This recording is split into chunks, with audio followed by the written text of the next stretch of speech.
150 square feet के अंदर 4.5 करोड़ का पर मंथ का रेवेन्यू जनरेट करना, ये एक बहुत बड़ी कला है, एक बहुत बड़ी रिसर्च है। और डेफिनेटली आज हम इस वीडियो के अंदर बात करने वाले हैं दी रामेश्वरम कैफे के बारे में। और अगर आप एक फूड इंडस्ट्री के अंदर हैं, चाहे एक छोटा कार्ट चलाते हैं या फिर एक लग्जरी रेस्टोरेंट चलाते हैं, तो आज की ये जो स्टडी है, ये जो लर्निंग है, ये आपके लिए बहुत मायने रखेगी। अपने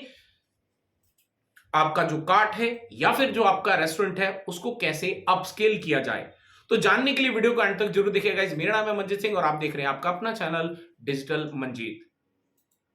अगर हम बात करें साउथ इंडिया के अंदर जाकर और साउथ इंडियन खाना खाने की, तो डेफिनेटली यहां पर कोई भी चैलेंज नहीं आएगा, क्योंकि हर गली के अंदर, हर नुक्कड़ के ऊपर आपको कोई ना कोई सर्विस करने वाला मिल ही जाएगा। चाहे फिर वो हमें इडली सांभर खाना हो या फिर हमें जो है प्लेन डोसा या मसाला डोसा खाना हो,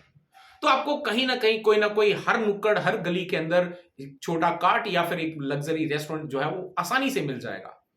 और वहीं पर ऐसी साउथ इंडिया के अंदर, यानी कि बैंगलोर जैसी सिटी के अंदर एक गैप को आइडेंटिफाई किया और गैप को आइडेंटिफाई करके उसको फुलफिल किया, और जिसकी वजह से एक 100 से 150 स्क्वायर फीट के अंदर एक कैफे को डिजाइन किया गया और वहां से 4.5 करोड़ पर मंथ का जो रेवेन्यू है वो जनरेट किया जा रहा है।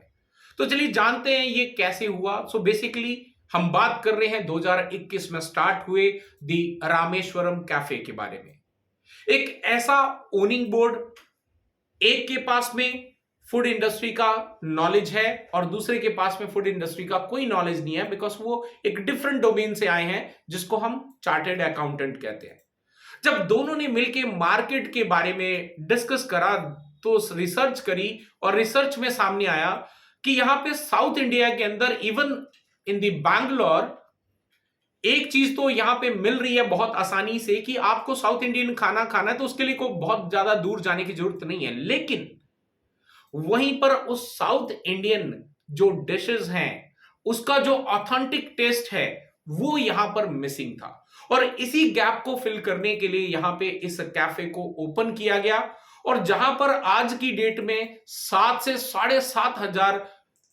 जो लोग हैं वो इनके ऑथेंटिक साउथ इंडियन जो टेस्ट है उसको खाने के लिए आते हैं। और जिसकी वजह से ही यहां पर जो है 4.5 करोड़ का जो बिजनेस है वो पर मंथ ये जनरेट कर पाते हैं। सो बेसिकली यहां पे जो है ट्रेडिशनल प्लस मॉडर्न दोनों को मिक्स किया गया है, यानी कि खाने के अंदर जो है वो ट्रेडिशनल साउथ इंडियन फूड और जिसको सर्व किया जाता है मॉडर्न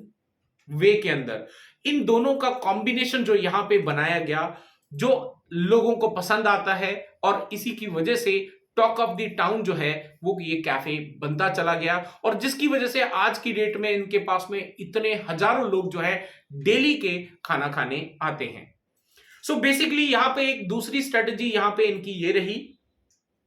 कि यहां पर मेन्यू, जहां पर अगर कोई भी बिजनेस की बात करें, कोई भी रेस्टोरेंट्स की बात करें, चाहे वो छोटा कार्ट है या बड़ा रेस्टोरेंट अगर कोई ओपन किया जाता है, तो वहां पे मल्टीपल ऑप्शंस होते हैं।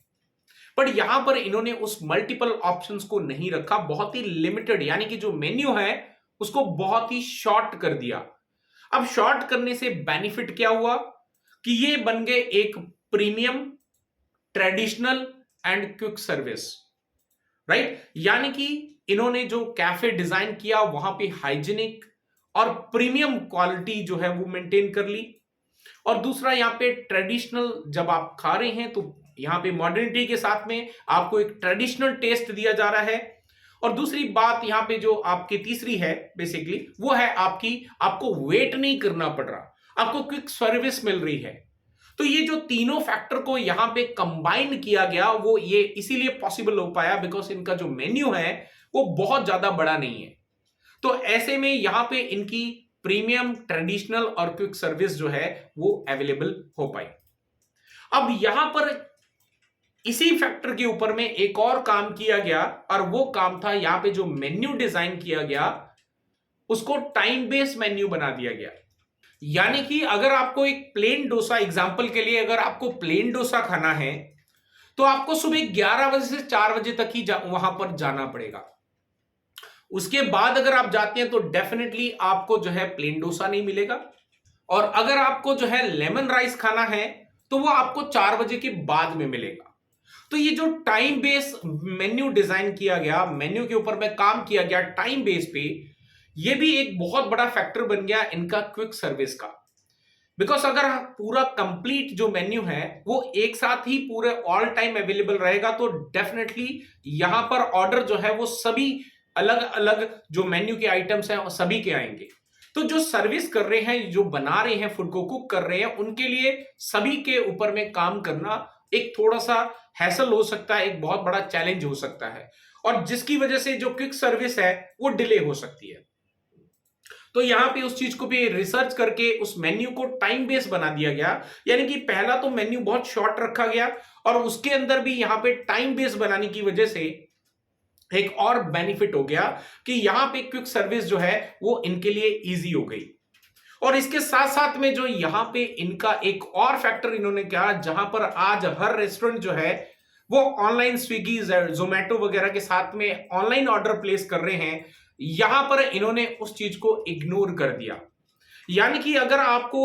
दे रामेश्वरम कैफे के अगर आपको कोई भी आइटम आपको खाना है तो आपको फिजिकली वहां पर आना पड़ेगा, तभी आप इनका जो प्रीमियम और ट्रेडिशनल टेस्ट और जो क्विक सर्विस है उसको आप एक्सपीरियंस कर पाएंगे। क्योंकि अगर आप किसी भी खाने को पैक करके कहीं पे लेके जाते हो तो डेफिनेटली, अगर हम डोसे की बात करें, अगर उसको पैक करके रैप करके अगर कहीं भेजा जाए तो डेफिनेटली उसका जो ओरिजिनल टेस्ट तुरंत खाने का होता है वो आपको नहीं मिल पाएगा। अगर वो खाना वहीं पे खाओगे तो आपको एक अलग टेस्ट मिलेगा, वही पार्सल करके लेकर जाओगे कहीं पे आधे घंटे के बाद में खाओगे तो आपका जो टेस्ट है उसमें डिफरेंस आपको देखने को मिल सकता है। अब इसके ऊपर में भी काम किया गया, इसी वजह से यहाँ पे किसी भी ऑनलाइन प्लेटफॉर्म के जरिए आप दी रामेश्वरम कैफे का जो ऑर्डर है वो नहीं प्लेस कर सकते। अगर आपको इनका ऑथेंटिसिटी वाला जो ट्रेडिशनल साउथ इंडियन टेस्ट है वो अगर आपको एक्सपीरियंस करना है तो आपको फिजिकली यहां पर आना पड़ेगा। अब इसके बाद एक और काम किया गया, जब पहला कैफे ओपन किया गया तो वहां पे जब इनको सक्सेस मिली तो अब इन्होंने क्या करा, उस जो कैफे है उसका जो 15 किलोमीटर का जो एक दायरा है, डायमीटर है, उसको तो एक कैफे से कवर किया, लेकिन जो दूसरे लोग हैं जो दूसरे साइड से यहां पर आने के लिए उनको काफी ज्यादा डिस्टेंस ट्रैवल करना पड़ेगा, तो इन्होंने वहां पर भी अपॉर्चुनिटी करी कि यहां का जो टॉक ऑफ द टाउन दूसरी जगह पे जा रहा है तो इन्होंने हर जगह पे मल्टीपल जो कैफे हैं वो यहां पे ओपन कर दिए। अब जिसकी वजह से यहां पर इन्होंने भले ही फुटफॉल इंक्रीज हो रहा है, भले ही इनका जो टॉक ऑफ द टाउन बनते जा रहा है, लेकिन इन्होंने अपना जो कैफे है उसको बड़ा नहीं करा।